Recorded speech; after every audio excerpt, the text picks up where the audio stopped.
मैं खान के किस किस केस को उठा दूँ? साइफर का उठाऊँ, इद्दत का उठाऊँ, तो शखाना का उठाऊँ, फिर आप लोगों का उठाऊँ। ख्वाजा साहब 2013 में सुप्रीम कोर्ट के ऑर्डर के मुताबिक आपके केस में 45,000 वोट बोगस नहीं थे। वो आपके वोट क्यों बोगस थे? मैं डिमांड नहीं करता। क्या हाई कोर्ट के 3 जजेस ने आपके खिलाफ इकामे पे डिस्क्वालीफाई नहीं किया? क्या 2018 में आप खुद नहीं कहते कि मैंने फोन किया और मुझे जितवाया गया? 2024 आया, बेटे को नहीं बचा सका, कौन लेके गया उसको? क्या था वो? मौजूदा हुकूमत में अगर इतनी ही पावरफुल है, ख्वाजा साद रफीक को किसने अपलोड करवाया? अगर ऐसा ही है तो राजा साहब से मैं पूछता हूं, राजा साहब आपकी पार्टी वजीर आजम के हटाने के बाद जब CAC की मीटिंग हुई है, जनाब डिप्टी स्पीकर आपको अच्छी तरह मालूम है, रात को यह फैसला हुआ शहाबुद्दीन साहब कल वजीर आजम होंगे, उसके घर लोग चले गए, उसको उठाया, राजा साहब वजीर आजम होंगे। आज बताओ किसने आपको वजीर आजम बनवाया था? आपकी CAC की पार्टी की हकीकत चली थी। आज आपका 77वां दिन है सीवान में, 77वां दिन है, 9 सेशन है, 77वां दिन है, एक दिन का खर्चा 6.5 करोड़। लेकिन लेजिस्लेशन पे आपके वेबसाइट से मैंने फैक्ट्स निकाले हैं, 14 बिल पास हुए हैं, 115 मिनट की लेजिस्लेशन हुई है सीवान में, बाकी सारी गालम गलोच इनकी तरफ से इब्तिदा हुई। यही वो स्ट्रगल है जनाब स्पीकर, यही वो स्ट्रगल है जो हम कोशिश कर रहे हैं कि ये रास्ते रोक लें।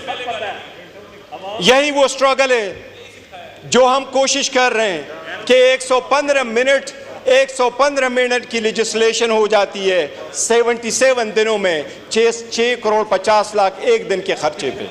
ये कौन लोग कर रहे हैं जिनके पास एजेंडा चलने का नहीं है? ये एजेंडा कौन चलवा रहा है? ये आपने हमारे साथ 30 तारीख की आपके मिनट्स मेरे पास मौजूद है, आपने मेरे पास मिनट्स भेजे कि आखिरी इजलास जो हमारे इस सेशन का होगा, ये उसका पैरा नंबर 3-4 से मैं पढ़ता हूँ, there will be no session in September 2024. The last day would be Friday if there is on the 6th of September. If 6th September is a close holiday, then September 5th. जनाब speaker, कल जिस तरीके से जिक्र किया है ख्वाजा आसिफ साहब ने, कल भी ख्वाजा आसिफ साहब बाहर गए थे। इस मुल्क की हिस्ट्री कोई अच्छी नहीं है। ये सारे अपने अपने ममालिक में देखें, अपने वक्त के हुकूमतों में देखें, इनकी हुकूमत में क्या हुआ है। यूसुफ रजा गिलानी साहब का बेटा सुप्रीम कोर्ट से गेट से अरेस्ट नहीं हुआ, उसी की हुकूमत थी। वजीर आजम अपना बेटे को नहीं बचा सका, कौन लेके गया उसको? क्या था वो? मौजूदा हुकूमत में अगर इतनी ही पावरफुल है, ख्वाजा साद रफीक को किसने अपलोड करवाया? अगर ऐसा ही है तो राजा साहब से मैं पूछता हूं, राजा साहब आपकी पार्टी वजीर आजम के हटाने के बाद जब CAC की मीटिंग हुई है, जनाब डिप्टी स्पीकर आपको अच्छी तरह मालूम है, रात को यह फैसला हुआ शहाबुद्दीन साहब कल वजीर आजम होंगे, उसके घर लोग चले गए, उसको उठाया, राजा साहब वजीर आजम होंगे। आज बताओ किसने आपको वजीर आजम बनवाया था? आपकी CAC की पार्टी की हकीकत चली थी। बताएं आप, काजमी साहब आपके रिलीजियस मिनिस्टर थे, आपकी ही हुकूमत थी, बताए किसने उसको अरेस्ट करवाया था? आप बचा सके थे? ये ईवान कमजोर होता रहा है। बहुत अच्छी बात हो गई थी, हम इसलिए आगे की तरफ बढ़ना चाह रहे थे। ख्वाजा साहब ने कल प्रोटेस्ट किया था, हमारी वजह से नहीं, मेरे और इसकी कोई तलख कलामी नहीं हुई, मेरी कल ख्वाजा साहब की कभी तलख कलामी नहीं होती। पर एक बात जरूर हुई थी, ख्वाजा साहब ने कहा, और मैं कभी नहीं कहता जिस तरह ट्वीट की बात हो रही है, जनाब स्पीकर ये जो जगह बैठी हुई है, हम बैठे हैं, ये हमारा ट्रुथ एंड रिकंसिलिएशन कमीशन नहीं है कि यहां एक दूसरे की सटल कर दे कि आप कितने बुरे थे, मैं कितना अच्छा हूं, आपने कितने लोगों को ज़द-ओ-कोब किया, मैंने कितने ज़द-ओ-कोब किया। लेकिन यह बात आपको वसूख के साथ कैसा हो, पूरी दुनिया कहती है कि आपकी हुकूमत में सबसे ज्यादा ह्यूमन राइट्स वायलेशन हुए। इतनी करज रखो कि यह मान लो। लीडर तख्तदार पे पहुंचते, आपने भूला ना भुट्टो को, लीडर तख्तदार पे पहुंचते हैं ताकि कौम बचे। वो कहते हैं जुल्म के खिलाफ हमने लड़ना है, जनाब स्पीकर, हम अगर कुर्बानी ना दे, मैं तो फर्स्ट टाइम इस असम्बली में हूं, ख्वाजा साहब तो मेरी उम्र से ज्यादा इस असम्बली में रहे, क्या हमने सीखा है, किस तरीके से आगे बढ़ना है। ख्वाजा साहब को मैंने ये लफ्ज़ सिर्फ कहा, मैंने कहा ख्वाजा साहब इस कमेटी में हम बैठे हैं, ये तो हमारी एक प्रपोजल थी, ये प्रपोजल सबसे पहले तो आपके अपोजिशन लीडर ने बनाया है, मैं इस बंदे को बड़ा दाद देता हूं, I am so proud of your legacy Umar, so proud of your legacy. ये लेगेसी है। बताएं 22 साल में एक लफ्ज कोई एक बंदे का निकाले कि इस ईवान से स्पंज हुआ हो, हम सारे बाहर चले जाएंगे। इस ईवान में जब 22 साल रहा है, एक लफ्ज कोई स्पंज होने वाला बताए। मैंने आपसे कल रिक्वेस्ट की थी ख्वाजा साहब से, मैंने कहा ख्वाजा साहब, हम बड़े दिल खोल के आपके साथ बैठे हैं, हमें स्पॉइलर फिगर नहीं बनना चाहिए, हमें हेट फिगर नहीं बनना चाहिए, हमें अब आइसोलेट करके इस मैटर को रिजॉल्व करना चाहिए, डिफरेंसेस भूलने चाहिए। मैंने इनको ये गुजारिश की कि हमारे पॉलिटिकल अलायंस नहीं है, हमारे पॉलिटिकल डिफरेंसेस कभी एक नहीं हो जाएंगे। We and you could never ever be the same on the same page ever in life, but that doesn't mean we can not resolve the conflict, we got to move forward. मैंने उनको ये कहा कि ख्वाजा साहब, सबसे पहले Nelson Mandela का मैंने उनको मिसाल दी। मैंने कहा नेल्सन मंडेला अपार्थाइड के बाद आया तो उसने सबसे पहला काम जो किया, अपनी बीवी को डिवोर्स किया। लोगों ने उससे पूछा कि 14 साल जेल में रहे, बीवी आपके पास आती रही, वापस आए हो, गवर्नमेंट में जा रहे हो, तो बीवी को डिवोर्स कर रहे हो।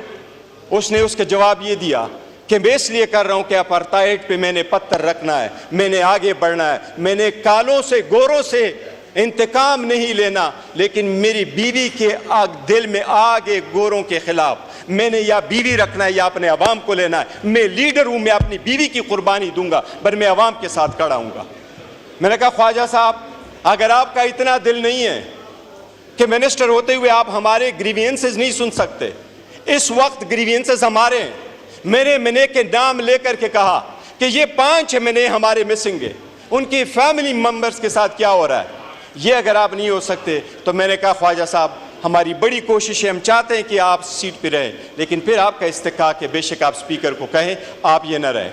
जनाब स्पीकर, 2 दिन हम आगे जाते हैं, एक स्टेप आगे जाते हैं, कोई ना कोई पीछे आ जाता है और ये 4 स्टेप बैक हम चले जाते हैं। इसी वजह से क्या हो जाएगा, ये ईवान नहीं चल पाएगा, ये कौम सफ़र हो जाएगी, ये डेमोक्रेसी ख़त्म हो जाएगी, ये स्पेस आपका कोई और ले जाएगा, ये गैर सियासी कुव्वतें आपकी ले जाएगी, ये इंतहा पसंद कुव्वतें आपकी आ जाएगी। ये जिसको आप कहते हैं आइसोलेट करते हैं, अच्छी तरह देख ले, क्या पूरी दुनिया इस बात की गवाही नहीं दे रही कि पाकिस्तान तहरीक इंसाफ इस वक्त 70% अवाम की सपोर्ट है। मैं आपको स्पीकर साहब वसूख के साथ कहता हूं, ये 70% पाकिस्तान वो क़ैदी 804 के इशारे पे उठता है। याद रखो, उस दिन से डरो जो वो हंगर स्ट्राइक पे गया, और अगर उसने इशारा किया कि सड़कों पे आ जाओ तो बांग्लादेश को भूल जाओगे। पर वही है और हम यही चाहते हैं कि माजी को भूल जाओ, पाकिस्तान को रवंडा नहीं बनाना, पाकिस्तान को नहीं रवंडा हमने बनाना, पाकिस्तान को बेहतर करना है। खुदा के लिए ये ईवान में बैठ करके ये जो हम पढ़ते हैं ना, ये आईन की ओथ जब उठाते हैं तो हम कहते हैं कि अपने पर्सनल इंटरेस्ट को हम सेक्रीफाइस करेंगे कौम की।